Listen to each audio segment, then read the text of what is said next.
Ha!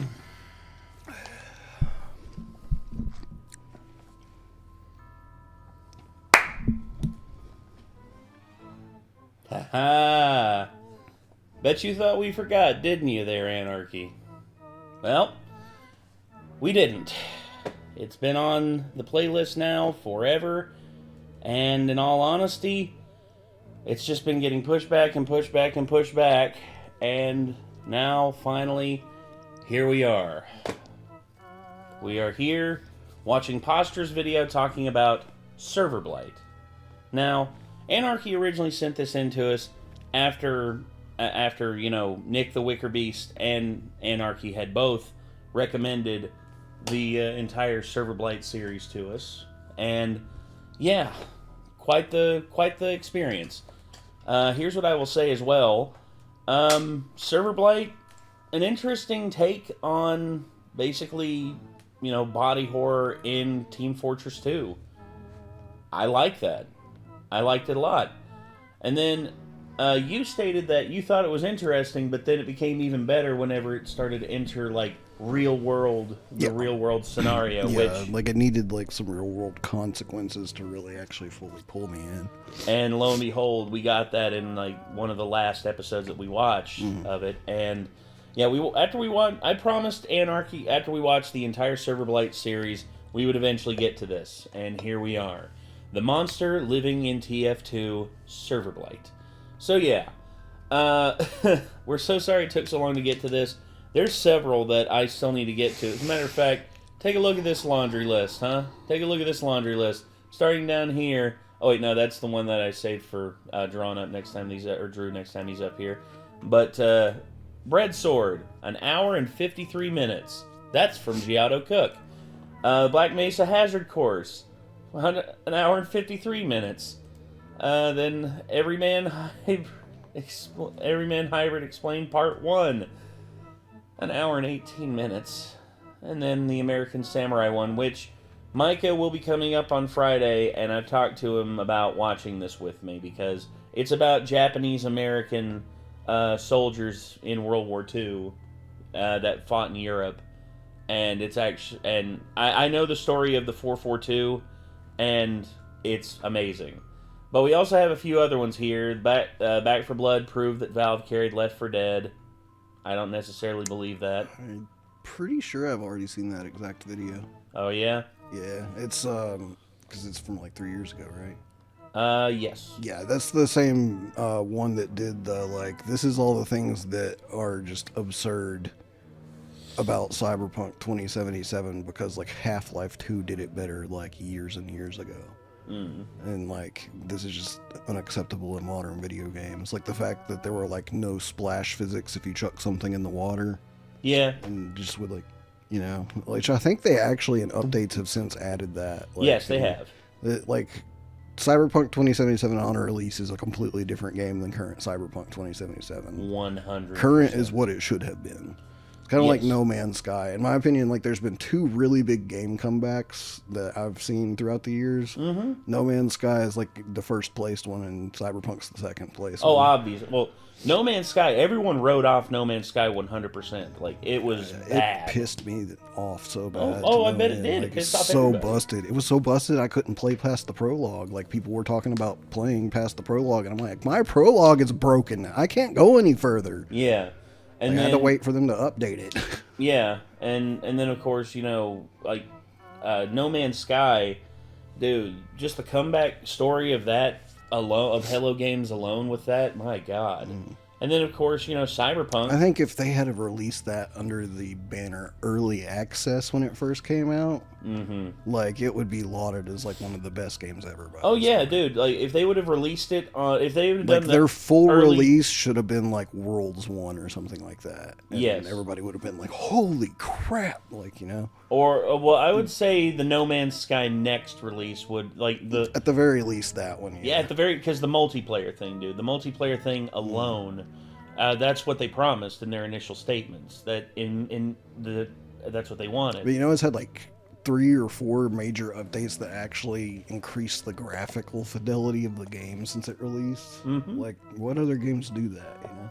not many. Like, they keep it, like, looking modern, like, and having modern graphical options, like, throughout the years. That's crazy to me. Well, it's because they future-proofed the game for at least the next... That's what Sean Murray said, for at least the next 12 to 15 years, in terms of, like, graphical upgrades and world building and all that, and, like, the engine is bare bones, and they can add on to it as they go. But we're completely off topic because we started that because of looking through a playlist of other videos, not the one we're about to watch. Yeah. So. Oops. Thankfully, we only got off topic for a couple of minutes. So, well. Sorry, everybody. But yeah, Postra, the monster living in TF2, Serverblight. So, I hope y'all are ready for this. And once again, Anarchy, and once again, like everybody who has been waiting for this, so sorry about that, but here we go. In my last video, I discussed the indie TF2 horror film Emesis Blue, and I will not lie, when I made that video, I had ulterior motives. That film was something I wanted to talk about for a while, and I am glad I finally did, but the other reason I made that video was to see how interested y'all would be in me covering another TF2 series that I am incredibly invested in. TF2 is one of my favorite games ever. I have well over 1,000 hours in it at this point, and blending it with horror is genuinely just a match made in heaven for me. Needless to say, you guys enjoyed that last video, and many of you requested the other topic I have wanted to cover for a bit now. Uh-huh. What? Because, like, I'm like the complete opposite. What, Team Fortress 2? Yeah. Library. Team.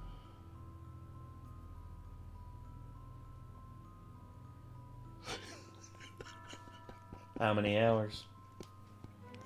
3.4 hours. 3.4 hours, ladies and gentlemen. Now, I did play it before I got it on Steam. Yeah, you played it on the orange box. Yeah, or whatever it was before that. Like, yeah.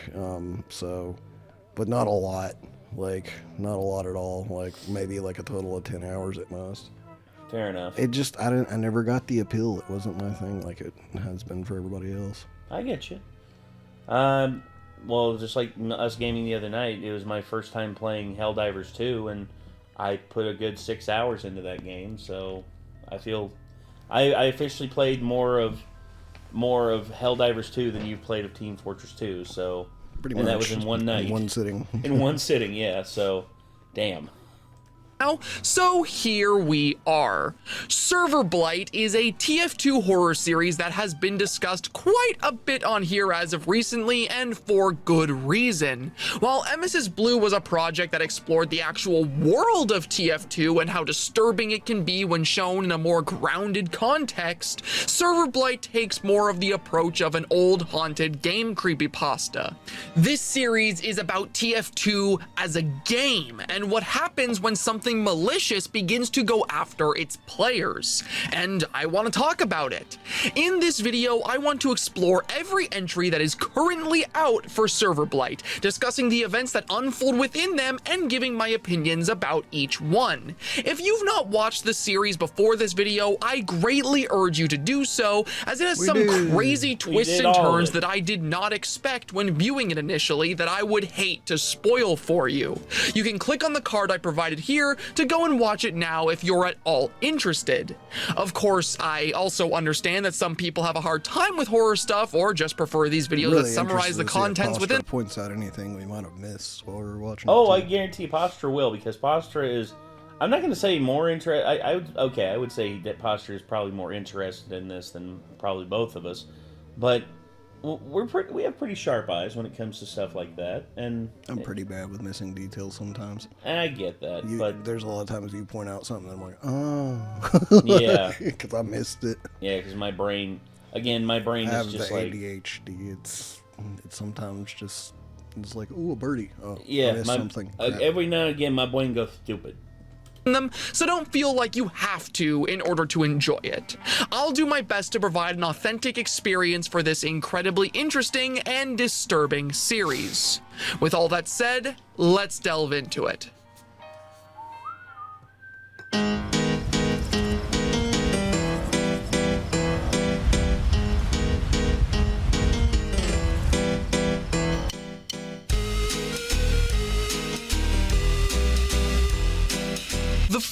entry in this series is a very short video simply titled Empty Server. In this video, we see a sniper player with the tasteful name of Dixalot hop onto a match of payload in what appears to be an empty server. He tries to chat and is met with another rude player called Gillysuit telling him to KYS. Nothing out of the ordinary, just the typical TF2 chat experience for Yes. Ilke Orye Elfse. That's what that stands for. Unfortunately. Yes. Yeah. Things begin to take a strange turn, however, when the sniper finally encounters another player, a spy by the name of Bread Dolphin, who runs past him, jumping into the pit. While this alone would not be reason for concern, things get weirder when an enemy scout is seen also running to the same pit, stopping dead in his tracks upon realizing Dixalot is shooting at him. He stands idle, waiting for him to take the shot, and something worth mentioning here is that the scout's player model appears scared. This expression is not one that the character can normally do in-game, and yet here we see it up close. Our sniper kills him and decides to try and advance to the red team to see where all the players actually are. Seeing that no players are present, Dixalot gets fed up with the empty server and attempts to disconnect, only to realize the game will not allow him to. For whatever reason, he's trapped in the server. He chooses to continue forward, asking for answers in the chat, when he is finally met with the player who has continued spamming KYS in the chat over and over. Gillysuit appears as an engineer player who, when finally met, moves in a way that shouldn't be possible for TF2. His mouth moves as he types, his character walks like a real person, and as he moves forward, taking the tribalman Shiv from our sniper, he tells him that he has to die in order to leave the server. Before he's able to elaborate further, though, he sees something just off camera and flees. Our sniper turns to see what it is, only to be met with what appears to be a deformed Heavy speaking with distorted voice lines. It gives chase, and as our sniper runs from it, we get more brief glimpses of whatever this thing is. It appears as a strange mass of player models, each stretched to an unnatural degree, causing the models to distort. It gives chase until our sniper is able to reach the pit, killing his character and disconnecting from the server. The entity, whatever it is, slinks away, knowing it can't reach him, and the video ends. This video is a fantastic beginning to this series, in my opinion, because right from the start it has everything that I think makes it appealing. The blend of both TF2 gameplay and SFM animation give it an incredibly unique style that I haven't really seen from a horror series before, and the use of both sets up an incredibly compelling mystery that leaves you asking so many questions. What is this entity inside the server? What happens if it catches you? How are players in the server able to move and act in ways that defy the rules of the game? Why can't you disconnect? All of these questions are posed in a nice 4-minute experience that can stand on its own, but leaves opportunities to be followed up on in the future. Speaking of which, the series would be followed up after this by a very short entry called Migration that gives us a new glimpse into another player's experience on this mysterious casual TF2 server. This entry may be the shortest, but it is also the single most important video in the entire series because of what happens here. The video opens with a brand new player, a Gibbous engineer named Johnny Danny 12, entering the server and immediately being met with spam from Gillysuit from the last video. Rather than this chat spam coming in the form of him trying to help the players unfortunate enough to join this server though, it is instead shown as being the message, "I'm having so much fun," repeated over and over and over. Our Gibbous NG tries to set up on last, as all good new players do when starting a game of Thunder Mountain, but eventually he hears something coming from the building behind him. He goes to investigate and is met by the grisly visual of Gillysuit, now assimilated into whatever this entity is, being slammed against the floor. With each impact, the phrase "I'm having so much fun" is sent in chat as if the words are merely the air escaping his lungs. The amalgam then attempts to ambush Johnny Danny 12, who upon realizing he can't disconnect from the server, Alt F4s to get away. The video ends with the entity saying "thank you" in the Heavy's voice, as we see all the users it's assimilated leave the server at once. Johnny Danny 12 may have escaped, but in doing so he taught this entity how it too can leave and find its way onto other servers. See, I didn't fully catch that myself. Like, that's what was happening there. Yeah, basically, by him doing that, and instead of like offing himself in game, instead he Alt F4s, and I think that's what Ghillie Suit was trying to portray in the initial one, in the empty server. It can't escape. Like, you have to disconnect after dying like that, and that's the only way it'll keep itself, because the entity has self-preservation instincts and wants to live, but now that it's figured out how to disconnect and like go to different servers, now the beast is loose, and that's not good. This entry, despite being so short, does a lot to show us more about this monster and the rules it operates on. One interesting detail is how Ghillie Suit, despite killing his character before being caught, was still assimilated in this entry and became a part of this monster, while good old Dix-a-Lot managed to get away. What this tells us is that while this monster is not supposed to be in the game, it still has to operate on its rules. Dix-a-Lot lived because he died by falling into the pit, a spot the monster would not be able to reach without dying as well. Ghillie Suit, however, died out in the open. His body could still be retrieved, and thus he was still able to be assimilated. Another thing worth noting here is that this entity appears to be intelligent. In the last entry, we merely saw it give chase, and that was about it. But here, in this entry, it attempts to use one of the players it's consumed as bait, and when that plan didn't work, it was able to adapt and learn from Johnny Danny 12 escaping into other servers. It even communicated through the in-game voice line, showing that to some degree this thing has a personality. We would learn much more about this thing in the next entry, Serverblight, which would act as the first long video in the series, as well as the one that would become its namesake. This entry begins with us seeing some good old classic Team Fortress 2 gameplay. Dix-a-Lot from the first video returns alongside his friend Matt, who we see playing with him in a community server on Payload. The two of them have a back and forth with Matt using the in-game voice chat, and all seems good as they cap the last point and manage to win the match.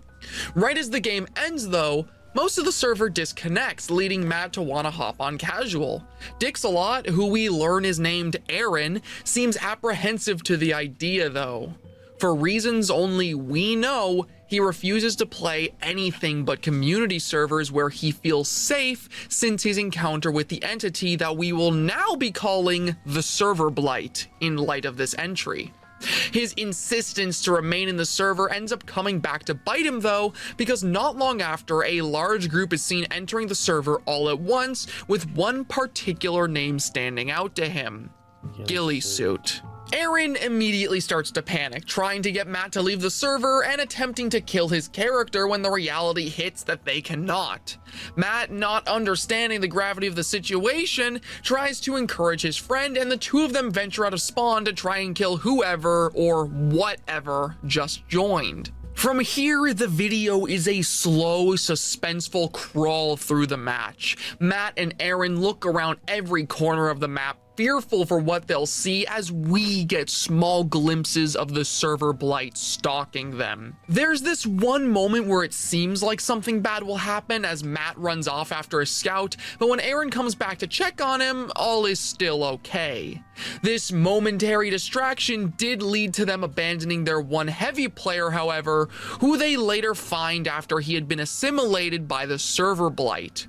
Which, if I can quickly just go on a bit of a side tangent here, moments like this one and stuff we'll see later act as a perfect example of just how good the sound design of this series is. Like, yeah, the visuals are creepy and the story implications are fucked, but what really sells these moments to me are just how disgusting the sounds the Serverblight makes are. There's this recurring visual of a character having a long hand come out of their mouth, and every time it happens, it's accompanied by this like a gagging sound effect. Like a gagging, gargling sound effect.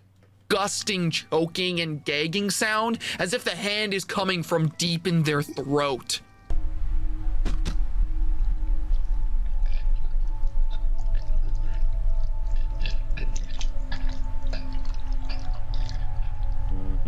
Anyways, the assimilated heavy gives chase, but before he can catch up to both Aaron and Matt, they make the last-minute decision to vote kick it from the match, which on one hand seems like a really smart idea, but on the other hand, that could have been the worst thing they'd done. Cause like, yeah, that was a smart way to not get caught, but also what they just effectively did is send a smaller piece of this thing somewhere else.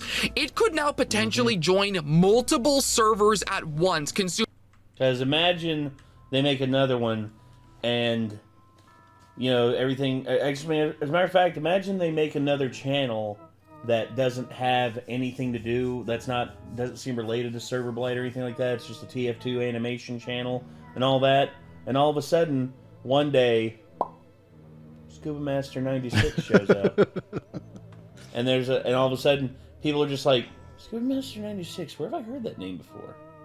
Yeah, well, and next thing you know, here comes Scuba Master, just like it'll be just like a normal thing. They'll just be standing there, and they'll be in like the middle of like a skit or something like that, and then all of a sudden, and just here comes like the possessed heavy, and just devours them, and next thing you know, the server blight has started on another server.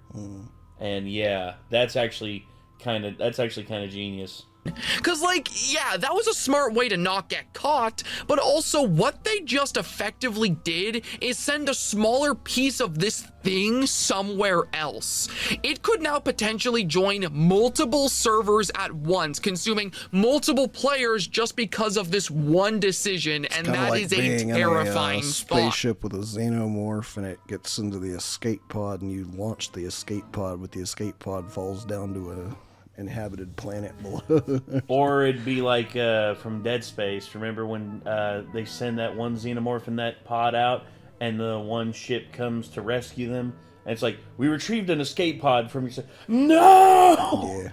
And then that just completely derails their whole situation.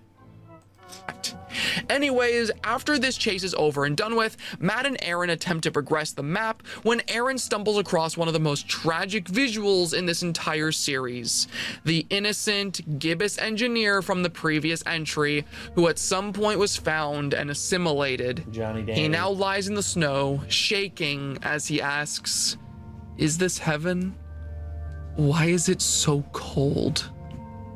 Aaron attempts to show him mercy, pulling out his shotgun, but before he gets the chance, he realizes all too late that he had fallen into a trap.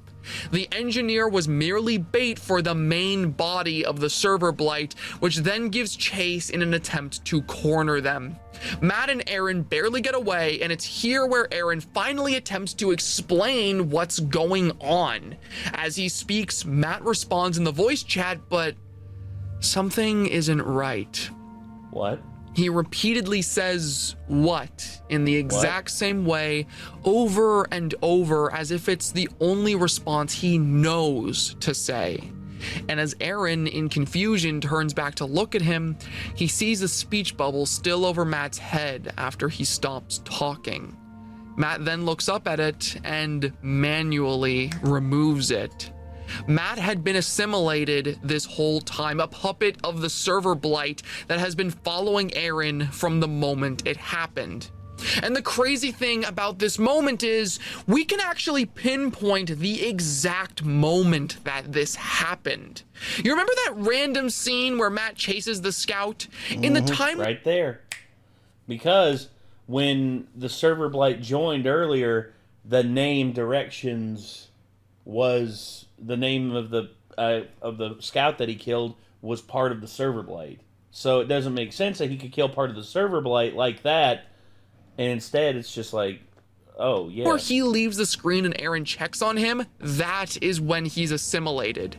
You can tell because during this scene, if you pay really close attention, you'll notice that the speech bubble above Matt's head has the same delay as in this reveal, and for the rest of the video after this scene, Matt only ever speaks in lines he was heard saying before his assimilation. But yeah, that makes sense.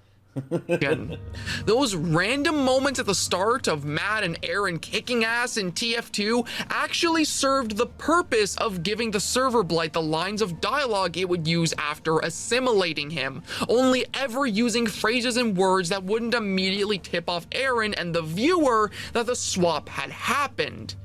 It was with this twist that I recognized how genuinely great the writing in this series could be. There is some crazy attention to detail here that may go over your head on the first or even second viewing that I appreciate the hell out of. It's some really cool stuff, man. Anyways, after this heartbreaking reveal, the assimilated Matt chases his friend to the pit at the end of the last point, with Aaron managing to evade the Serverblight a second time. The video ends with him disconnecting from the server, freeing himself from the entity, and apologizing to his friend who he had to leave behind.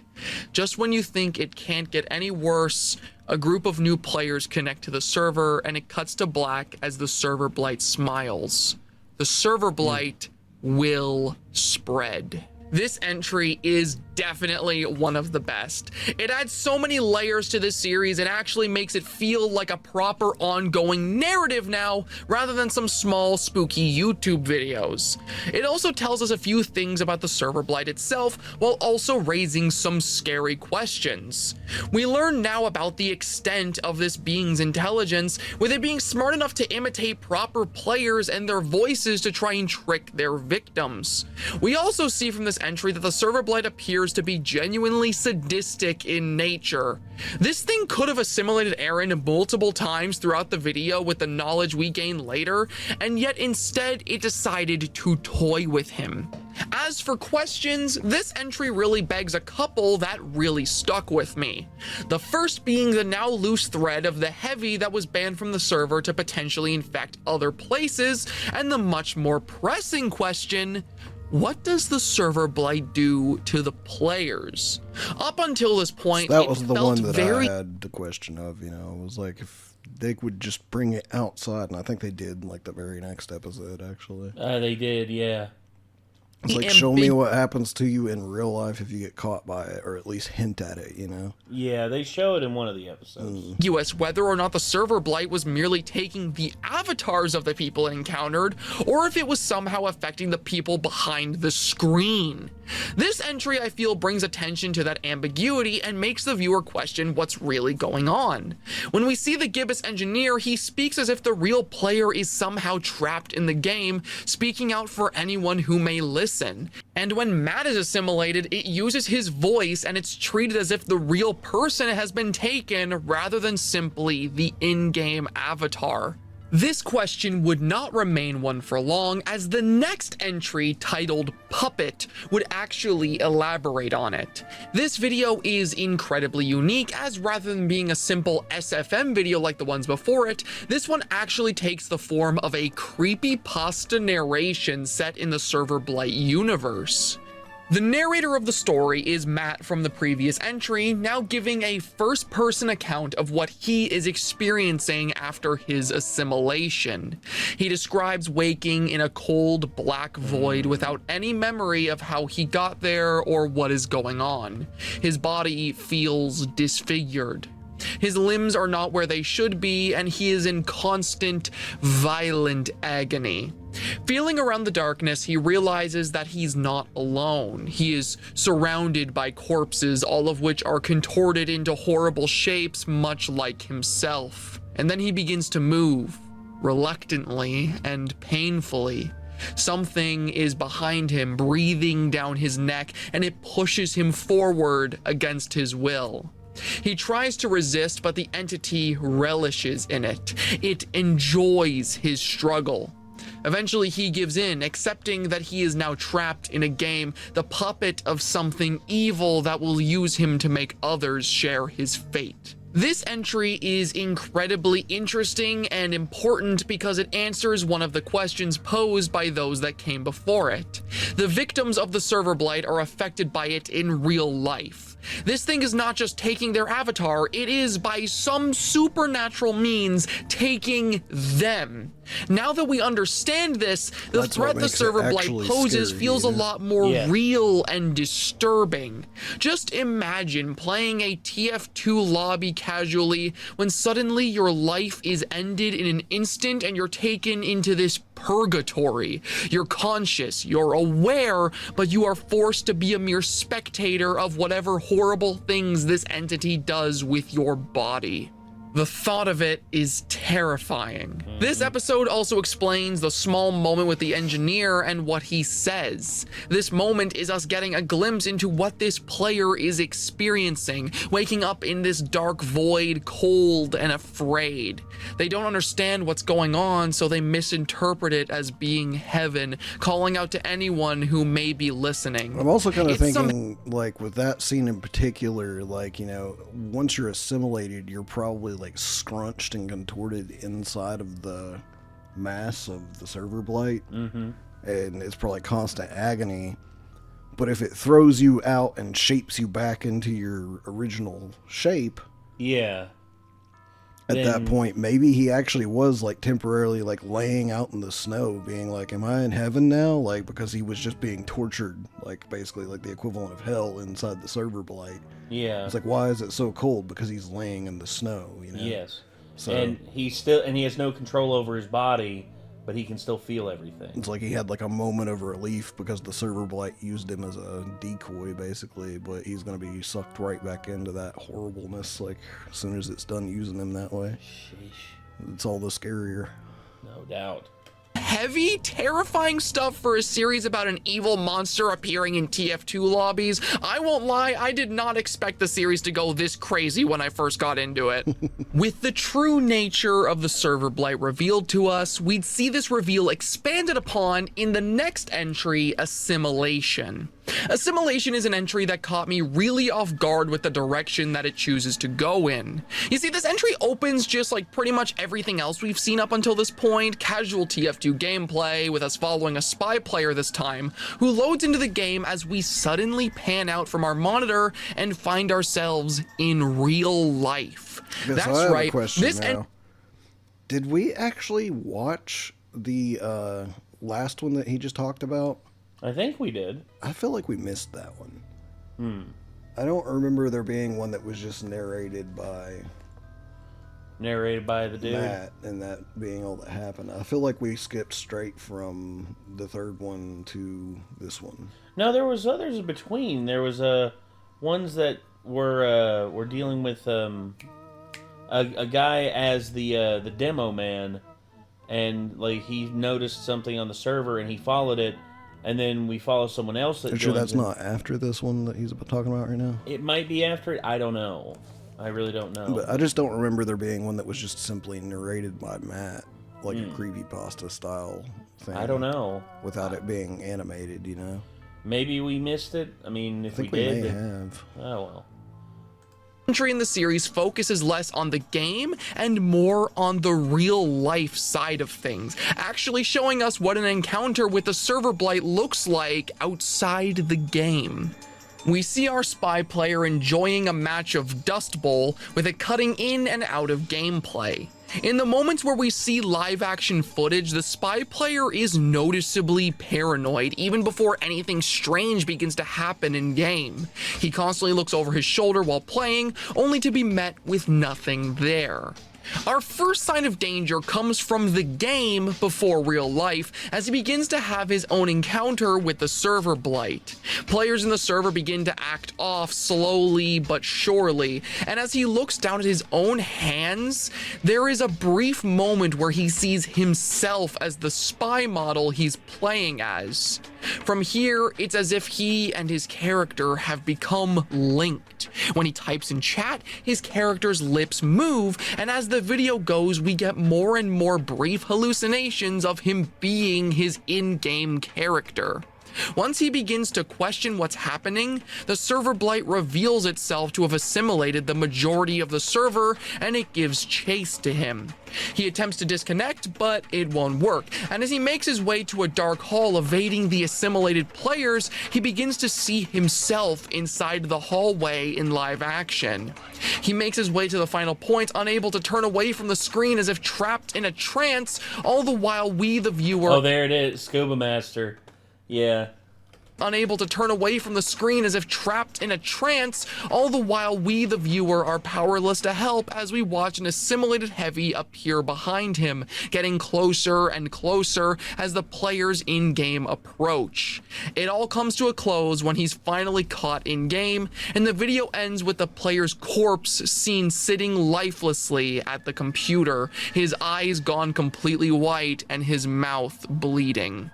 This entry might be my favorite in the entire series. Same for you, because this is the one that upped the stakes. Well, because like I said, I was like, you needed this series to really actually make it and have like real world terrifying like consequences and such, you know. Yeah, and they did. Because up to this point, it could have easily been like, oh, all this creepy stuff's happening, but the twist at the end is that nothing actually happens to anybody in real life. They're just like, what the hell was that? And, like, yeah. They're calling their friends, you have a weird thing happen in the TF2 server? Yeah. Yeah, I guess can't we're not going access to play my on that character server anymore. It's like, yeah, I can't access my character anymore. What the hell? And it would be like, oh, so spooky, you know, Yeah. like at that point. But this is just like, oh, that's terrifying. Like, not Yeah. instead of, oh, so spooky. I praise Serverblight already for its creative mix of SFM and gameplay to create unique horror, but this caught me completely off guard. Before this video, I always struggled to an extent to suspend my disbelief with this series, mainly because I had no frame of reference as to why a player wouldn't simply turn off their computer and walk away if threatened by something like this. But this video, this puts everything into a whole new perspective. We see here that once the server blight enters a match, it doesn't just stop you from disconnecting. It somehow manages to create a link between yourself and your character. You are unable to leave your computer, unable to even look away, as reality and the game slowly begin to become one. The strange animations of the characters from every entry prior, those represent the link, with the characters in game sharing their expressions and mannerisms with those controlling them. The only escape is to find a way to kill yourself in game, making sure to do so in a place where it can't catch you. That breaks the link and frees you. Otherwise, you are powerless to stop yourself from playing. I actually have a solution to how they could, in fact, like, defeat the server blight. The server blight itself has to obey the rules of Team Fortress 2. So, if the server blight falls into the pit, then it dies. It has to obey that rule, or as far as we know. So you have to figure out some way to lure it into a falling death, essentially. Basically. Actually, though, at the same time, like, it could technically just do the same thing that a player does, which is, like, if it falls in, it could just disconnect it from the server. In which case, it could just reconnect right after. That's true. But I'm just trying to think, like, you'd have to take it by surprise. I mean, one thing you could do is, like, have it assimilating some, like, maybe someone could act as, like, the sacrifice to be assimilated, and then, like, more, like, 2 soldier players come up from behind and just outright, like, they shoot it with the rocket launcher and, like, knock it into the pit. Or something. I don't know. I'm trying to figure out ways that you could beat it. It'd be pretty great if this series got popular enough that they managed to convince Gaben like to be in like the last episode, and like he has to actually do something at like Valve HQ and manage to trap the server blight. He literally is just like, okay, how did this come about? Like, what happened? And then you talk to the devs of Team Fortress 2, like the people who actually developed the 2 Australian dudes, and just be like, we don't fucking know. It's like, we just opened up the service one day and we bloody lost control there, bro. Hell, with how ambiguous and mysterious this series is, there is even reason to believe that attempting to simply shut off your computer may cause more harm than good. If you're actively linked to the game while the server blight is active, who's to say that you won't end up hurting yourself as a result of trying to forcefully break that connection by shutting off the game? It raises questions, but those questions would be too dangerous to try and answer if you were in these characters' shoes. This entry rocks. I love it so much. Our next and final entry, called Reflection, doesn't actually makes you wonder like what it was like for the one dude that did manage to Alt F4. Oh, Johnny Danny? Was that the one that did that? Yes. So he still got caught. Yes. Yeah. So it followed him. Yeah. It followed him and it caught up to him. And then of course the only one who hasn't been caught is Dixalot. As far as I remember. In with the video itself, but rather a teaser for what's to come. Normally a teaser wouldn't be worth mentioning, but with this one I feel like it is, because we see content here that doesn't show up in the final video. In the teaser for Reflection, we see a very active Sawmill server that is joined by one of its frequent players, Classic. Classic goes around greeting his friends when he notices out of the corner of his eye that one of the other frequent players, Spoogs, is quietly stalking. Yes, yeah, I misremembered. I thought this one was before, but it is after Assimilation. Him. He talks to a friend about it, only to find out that Spoogs has been offline since the day before. Whatever it wasn't him. Classic then goes to investigate, and he sees something off screen that we never learn about. Getting into the full video for Reflection, we find ourselves in the same Sawmill server, followed by a spy player named Bredolphin, which is actually a name you may remember. Bredolphin was the name of the same spy we saw all the way back in the original empty server video. He eated himself. Yes, Bread Dolphin. Who fell off the map, letting our good friend Dixalot know how he too could escape his first encounter with the server blight. Bredolphin hops on the server, getting a few sick trick stabs, doing some shenanigans with the Dead Ringer, and shortly after he starts chatting it up with another player. He talks about how things have been going good for him, aside from this one mysterious user. Yeah, I somehow forgot Classic was the guy he was talking to while recording. Yeah, so Classic, who he followed during the teaser, basically something very bad he discusses talking to frequently, who he believes to be trying to scam him. We don't really get much time to ponder this though, because soon after he meets up with Classic, who just abruptly gets killed by the server blight. Yeah, at this point the series knows what we're watching for. This video wastes no time just getting right into the meat of it. Bredolphin is pursued by the entire server now assimilated, and right as all hope seems lost, we see a familiar name join the server. Dixalot, who comes to the rescue, killing one of the assimilated and saving Bredolphin's life. Which, can I just say as a quick aside, fuck this series for making me so invested in a character who goes by the name Dixalot. Because when I first watched... Now, okay, now it would be even funnier if his name was Sir Dixalot. Because that's actually kind of funny. Lancelot. That's actually, like, they've actually pointed out how, like, Lancelot is actually, like, code for, like, Dixalot. So, yeah. This video and got to this scene, I genuinely said out loud, yeah, Dixalot, and I...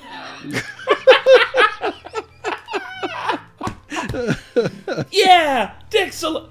Fuck! And your neighbors are just like, the fuck is going on over there? I'm just happy nobody was home to hear that. Anyways, Dixalot, or Aaron, is revealed to be the supposed scammer that Bredolphin was talking about. His messages were him trying to get his help to try and stop the server blight because he was one of the only players that Aaron had met that hadn't been assimilated by it. The two of them try to make their way around the map, figuring out a way to escape, when we arrive at a particularly interesting sequence that the video was named after. The two of them stop for a moment to gather their thoughts, discussing what the server blight does to you, while Bredolphin stares down at his own reflection in the water. At first, he sees his own scared face reflected back at him, but suddenly it disappears. When we next see it, it has become an assimilated monster that nearly kills Aaron after Bredolphin runs from it in fear. This scene either shows us one of two terrifying possibilities. Either that the server blight is still evolving and growing, learning new things it can do to the point that it can now assimilate mere reflections to be used to get to real players, or that this thing is capable of many feats that we have yet to see because the time has yet to call for it. Regardless of which it is, this scene shows us that every single time it feels like we have a grasp of all the rules the server blight follows, we're more than likely underestimating its true capabilities. As well as us seeing this side of the server blight in this scene, we see another interesting side of it the very next scene that follows. The server blight takes on the form of ghillie suit, complete with classic attached to its body violently. We see it smile as it uses the saw in the center of the map to torture its new victim, all the while Aaron is forced to merely sit and watch. It's with this scene that we can see the sort of arch-enemy relationship that has formed between Aaron and the server blight. The first victim of it we got to watch, and the main antagonist, one who always gets away and the other that follows them everywhere they go. I just find it interesting because we can tell so much about these characters and what they've put each other through by the subtext alone. Aaron earlier in the video talked about how he's able to talk so fast to players he's trying to help, explaining he has a bind for everything. He has been through this song and dance so many times, he's got it down to a system so precise, he has everything he will say pre-planned. And on the side of the server blight, we can see that it takes a particular interest in Aaron. It specifically chooses forms and ways to get under his skin. Also, I find it hilarious that server blight, we can see that it takes the player model of the engineer here to have a thick neck. Like its neck is just like particular to get under his skin because he's the only person alive who fully grasps what it does and what it's capable of. The presence of this dynamic makes both characters way more interesting than they are alone, and I am so glad it's a part of this series. After this scene, Aaron and Bredolphin finally come up with a plan for them to escape. Aaron plans to kill Bredolphin and make him respawn as a soldier, which will then enable him to rocket jump outside the walls of the map so he can die in a place that is safe. The two of them carry out his plan, only for the server blight to have been revealed to be laying in wait for when Aaron was next alone. It reaches out to kill him when out of nowhere, Bredolphin appears with his dead ringer and shoots it dead, which okay, I need to gush for a minute because the writing of this series is genuinely so cool, dude. I love it so much. How once again, just like the Server Blight episode, the seemingly meaningless TF2 gameplay at the start was actually setting up this moment. The random dead ringer shenanigans were there to establish that he even had it in the first place. And by the time this scene happens, enough time has passed that I forgot about it. So when Bredolphin just appears with it, I genuinely got so hyped. Like, this isn't just some spooky TF2 series. This shit has some really solid writing and payoffs to the stuff it sets up. That is part of the reason I like it so much. Anyways, sorry about that. This series genuinely just gets me so hyped. After this moment, the plan is carried out. Bredolphin is able to swap to soldier, and with Aaron protecting him, the two are able to escape the server and both survive. We see a conversation between Bradolphin and Aaron afterwards. Aaron tries to get Bradolphin's help to try and combat this thing, but the poor spy player seems to be so frightened by the whole experience that he declines the offer. The video ends with an IRL shot of Aaron alone crying at his computer screen, his phone visible, showing us all the messages he sent Matt with no response. This final entry feels very important for a plethora of reasons. Outside of what we discussed already, we're beginning to see what is happening on the live action side of things, mainly with Aaron. He's been trying to find a way to stop this thing from being able to hurt anyone else after the loss of a very close friend. Matt's death changed him, and he's trying to get whoever is willing to help to try and put an end to it before it can do too much harm to be stopped. Whether or not this will work out, who knows, because that's the final entry of the series so far. Serverblight really is a one-of-a-kind series to me. It perfectly blends together elements of TF2 gameplay, SFM, creepypasta storytelling, and live action to give us a series that feels so oddly nostalgic despite it still being ongoing. If watching this video inspired you to want to go and check the series out yourself, I still highly recommend you do so to try and keep up with it. It deserves all the love it's getting, and I cannot wait to see more of it whenever that may happen. Anyways though, that'll be all from me for now. I hope you all enjoyed watching this video as much as I enjoyed making it, and I cannot wait to see you here for whatever my next project ends up being. Goodbye for now. Okay. Right on. Well done, Postra. Well done. So yeah, that was the monster living in TF2, the Serverblight. And yeah, I mean, I pointed out a couple things that it was just like, it basically...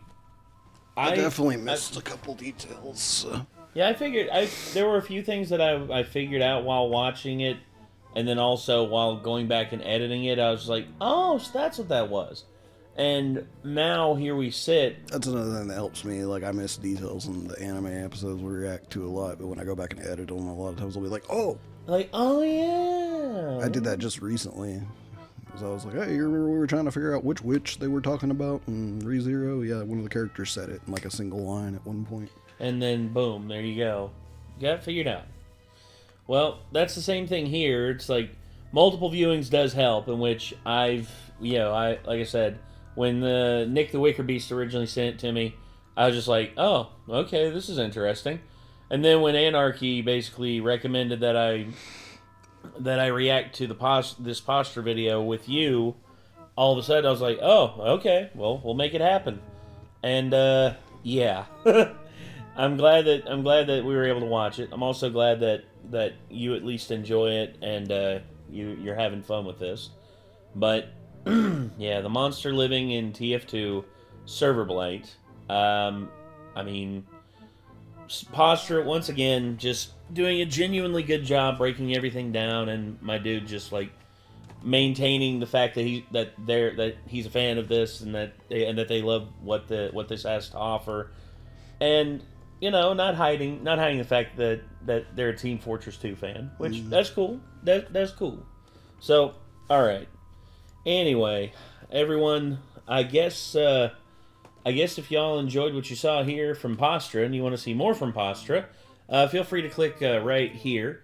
It'll take you to Postra's channel where you can check out any of the other myriad of videos that Postra has at their disposal. And if you want to see more from us, here's our channel right here.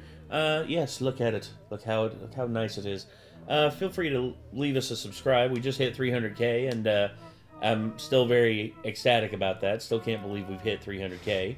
And yeah, if you want to see a random video, look in front of Nick. If you want to see a playlist of either anime or our D&D campaign stuff, look in front of me. But for now, that's going to do it. So till next time, everyone, I'm Nate. I am Nick. Y'all be good people. Take care of yourselves. Peace.